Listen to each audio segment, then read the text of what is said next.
course, one of the most important aspects about non-caloric sweeteners is that they do not affect blood glucose levels, as do some of the caloric sweeteners, sucrose and so on. So that is, of course, why they are very important for management of diabetes.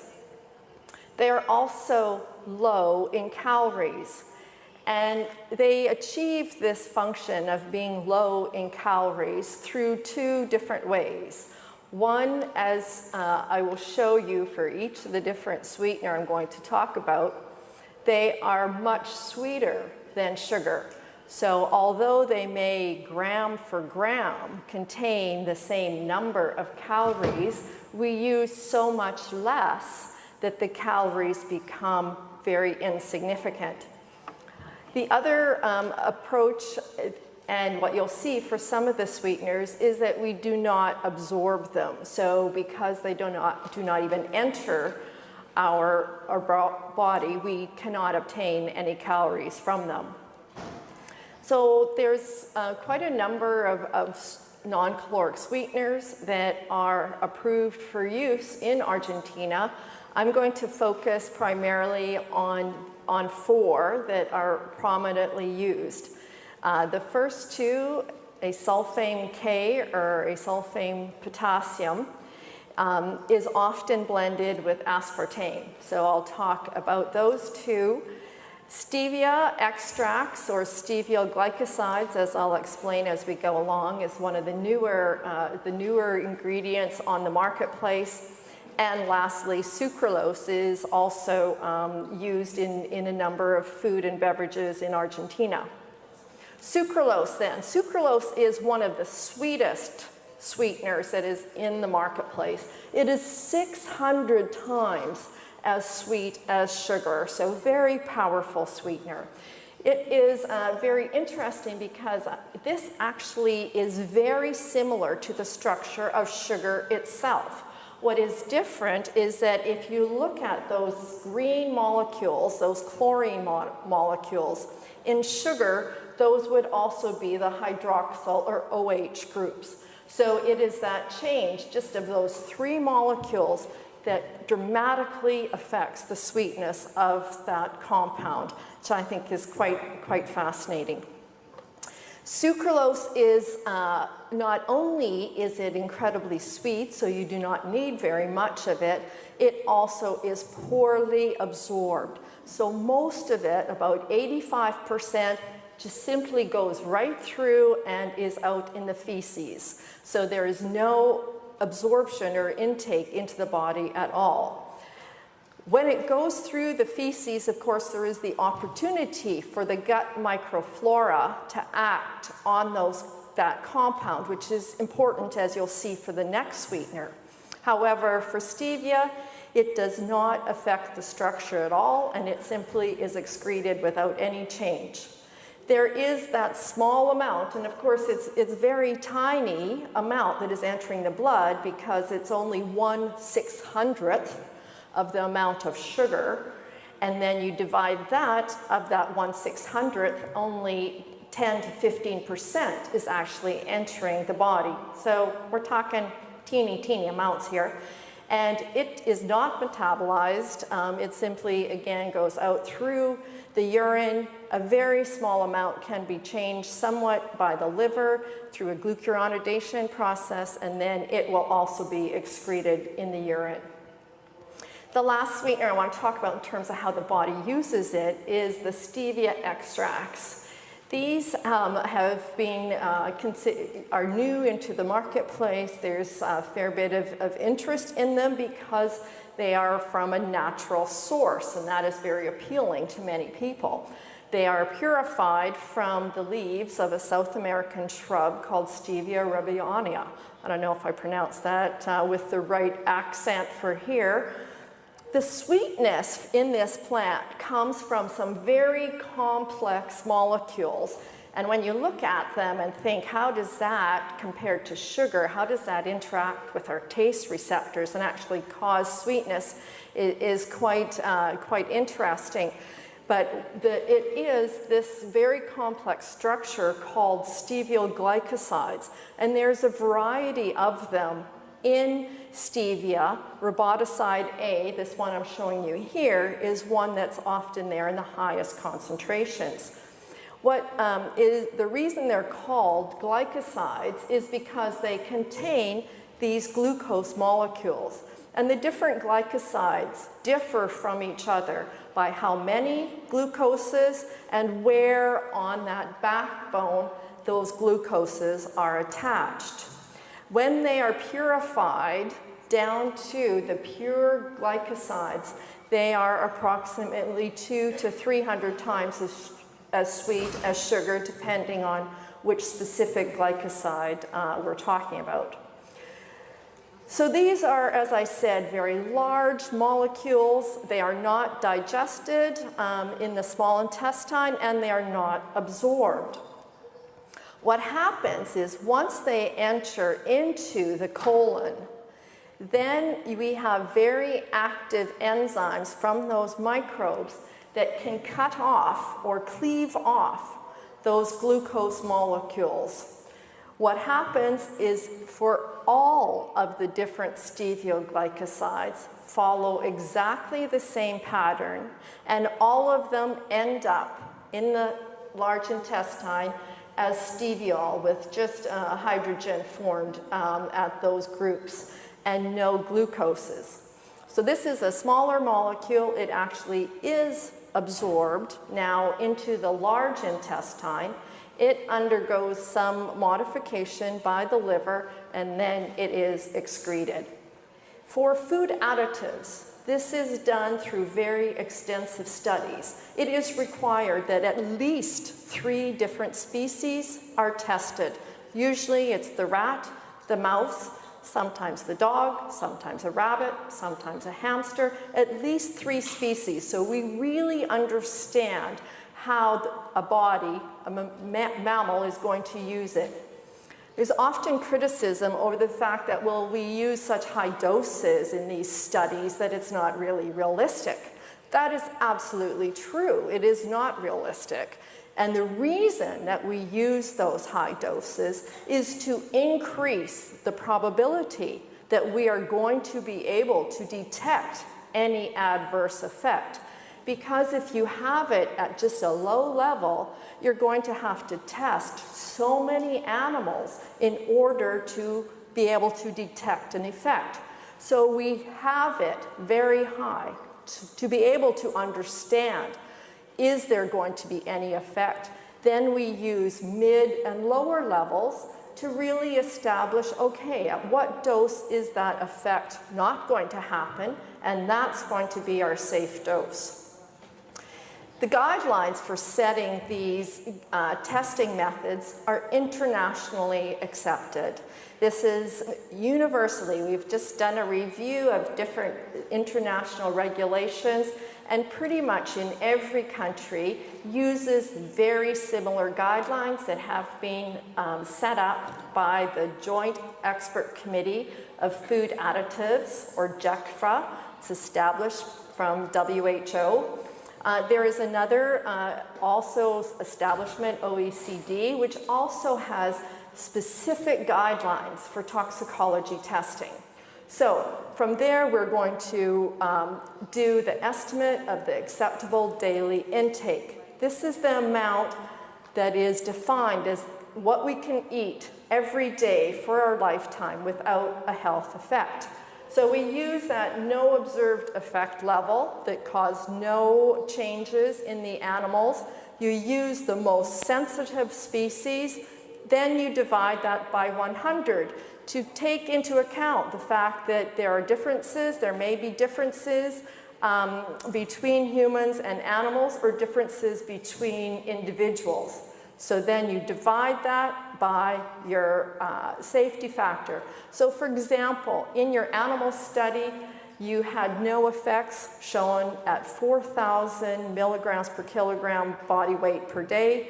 Then the acceptable daily intake will be set at 40. So what that means is it's very conservative. We're starting from the amount that has no effect over a lifetime, and then reducing it by at least 100. So let's look at the different sweeteners. And I'm just going to go through these very quickly, and I'm happy to share my slides with any of you if you would like that.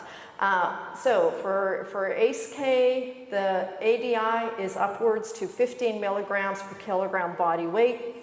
So this was set, of course, initially by ensuring the amount added to foods would not exceed that. But there is subsequently continual review of the marketplace to ensure that in different countries, different uses, we are not exceeding that acceptable daily intake. So you can see that it's studied in Australia, Canada, France, many different countries. And consistently, we are using a very small amount of acesulfame K compared to the acceptable daily intake. And there is no report that users are exceeding that level. Even the high users, the diabetics, the ones that are using these all the time, those are the ones we are most interested in. So aspartame, of course, is widely used. It has an acceptable daily intake upwards of 40 milligrams. It is probably one of the most widely studied in terms of consumption, and it is one where we do have a survey from South America. And again, the levels are quite low, upwards on average around 4 to 5 milligrams, or about 10% of the acceptable daily intake. Those highest users, not even half of the daily intake. So same story. For the stevia extracts, the acceptable daily intake is based on that backbone steviol equivalent, because that is going to change a little bit for each of the different steviosides. What is critical for you to know is that it is only the stevia glycoside purified preparations that have been internationally accepted, because the safety that is supporting the use of these is based on the purified forms. Sucralose, again, we use so little that the very little use, we use so little because it's so sweet, and again, no report of users exceeding it. So just kind of to look at, people say, well, how much can I eat? You know, how many packets? And when we look at how much of these sweeteners are typically used in either the packet that we add to our coffee or to a beverage that we find on the marketplace, you can see that the number of servings, you need to use 80 of those packets in your coffee in order to exceed that daily intake. So it's really no surprise that we have people, not many people, well, nobody is consuming that amount. So, you know, and obviously one of the advantages now is that there are different products out there that are containing different mixtures. So it is even more unlikely that you're going to get too much, because we are often consuming a variety of the different sweeteners. Okay, well, that's all very good, you say, but that's not what I've heard about these sweeteners. So really, what's out there on the, and one of, you know, the big challenges is the internet. The biggest question that I always get is, does aspartame cause cancer? And I have had people come to me when I'm drinking a diet soda and say, you're supposed to be a toxicologist and you are drinking that? Don't you know about that? So don't worry, I know about aspartame. I will talk a little bit more, but aspartame is, to me, amazing in that it is by far the most studied sweetener, the most studied food additive that we have globally, anywhere. And yet, it is one that still, the safety is questioned. So there have been 16 animal studies, long-term, not just short ones. There's actually hundreds of short-term studies overall. But of the long-term ones, 16 different animals, different doses, 14 consistently found no effect of cancer by aspartame. However, in 2005, there is a group from Italy led by Dr. Seguridad who published a report saying aspartame causes cancer. And he has published 2 long-term studies on this. When those results came out, every regulatory authority around the world and many independent toxicologists, such as myself, stopped and said, we need to look very carefully at this. If aspartame really is causing cancer, we have a problem because it is widely used. So every agency looked very carefully at this information, required data to be submitted, and went through it all. And I can tell you, I'm going to show you just one of the pieces of data, but across the board, every agency agreed the methods that they used are not acceptable based on what are internationally accepted methods of testing. Their data were consistently not found to be reliable. Many problems with how they did the study and how they reported the results. So consistently, every agency, and you can read the reports from every agency, and we did a very major review of this work that was published. It's 100 pages long, so it's kind of a lot of boring reading for most people. But consistently, aspartame does not cause cancer. So where does this, how can we still see this? So this was the data they published. They said aspartame causes cancer in female rats. So this is the control, gave no aspartame. And then this is the low dose. This is all in terms of milligrams per kilogram in the diet. And you see all the way up here to 100,000 parts per million. That's 10% of the diet as aspartame. You and I would gag. We could not have something so sweet. So what do you see? Well, you see here that the number, their allegation is that the number of cancers are increasing in the female rat, which is the hatched bar. But look at this carefully then. Where really is there a difference between the males and the females? It's there. It's in the control group, in the ones that had nothing. If the females were the same as the males, in the control group, there'd be no dose response at all. So really, the results are based on the differences in the background incidence in this experiment, which is not typical for these animals. These animals normally should have no sex difference between the background incidence. The other thing is, this really is not much of a dose response. If this truly was a carcinogen and you gave it at 10% of the diet, this would be way up here somewhere. It would not be this little gradual slope with this dramatic change in dose. So really, there is no dose response. This group has a big problem with high rates of infection. So in some of the groups, 94% of the animals were very sick with a lung infection that leads to some of these tumors. So it was too confounding. The results you cannot make clear sense from this report. And it is really unethical to come out and say, this study shows that aspartame causes cancer, because it is not convincing. Okay, so I'm kind of going to run out of time here, so I'll move along. Epidemiological studies have also been done because, yes, okay, we can look at animals, but we also like to look post-market, what's happening. And the first study came out in '96 that said the incidence of brain tumors has increased since aspartame came onto the market. They didn't do any measurement. They couldn't tell whether the people that had a brain tumor actually consumed aspartame. So it was just this look at the number of brain tumors before and after in a few of the several locations, and this is the hypothesis.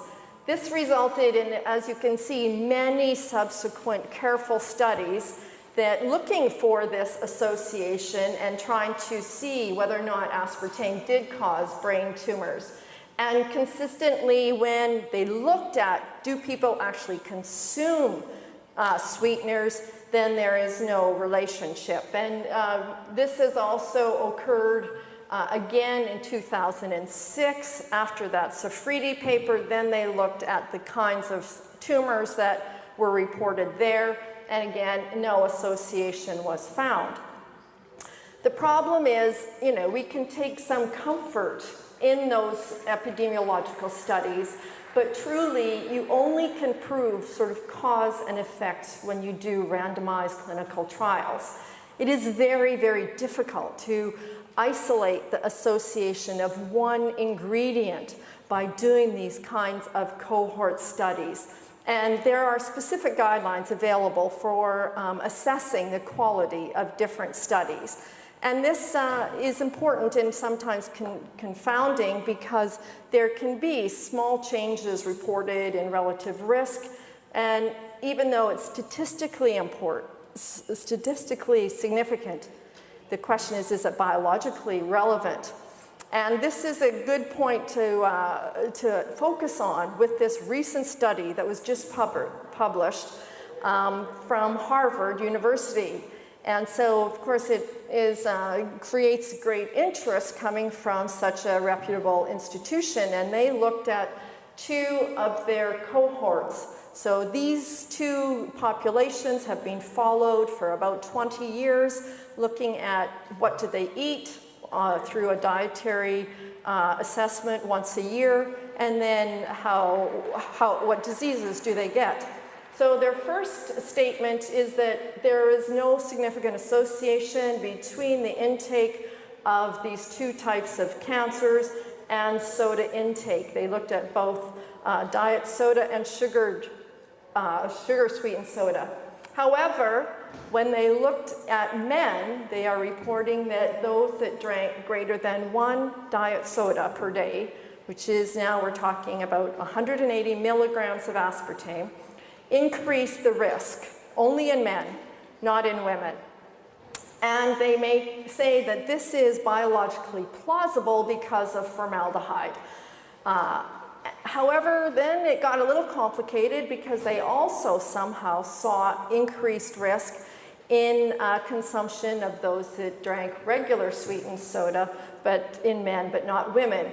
And this has caused a huge outcry in the press, and you will see different sort of allegations. One, bad science from Harvard, because actually the Harvard press withdrew the press release once they started really looking at the study.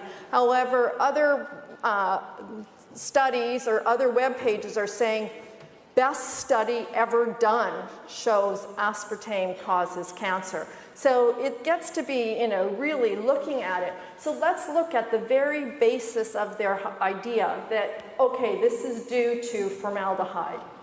Formaldehyde is everywhere. It is in the air we are breathing right now. It is in the air when we step outside the building. It comes from automobile exhaust, from bottled water, treated water, groundwater, high concentrations in tobacco smoke. If anybody put on cosmetics today, there's a possibility it was in your cosmetics, and in many foods. If anybody had a cup of coffee today, there was formaldehyde in your coffee. So, why are we worried about formaldehyde? Because we know that if it is in the gas, it is a gas in the air, and we breathe that at high concentrations day in, day out, there can be problems in terms of irritation of the nose and of the throat. And so for some occupations, those that are in makers of building construction materials, the medical professions such as pathologists that deal with formaldehyde can have some evidence of irritation and increased incidence of cancer in the nose and throat because of the direct irritation. So it has been labeled as a human carcinogen. This is very, very different type of exposure from when it is in food and brought into the liver for rapid metabolism. So the WHO has looked at this very carefully because formaldehyde is used in water treatment and disinfectant. It's a critical question. And they have shown that it is, when it is an oral exposure, there is no evidence for cancer. So, you know, Harvard saying this is plausible because formaldehyde is a carcinogen is, again, an irresponsible way of communicating their results, because that is not true for the exposure method they are using. Thank you.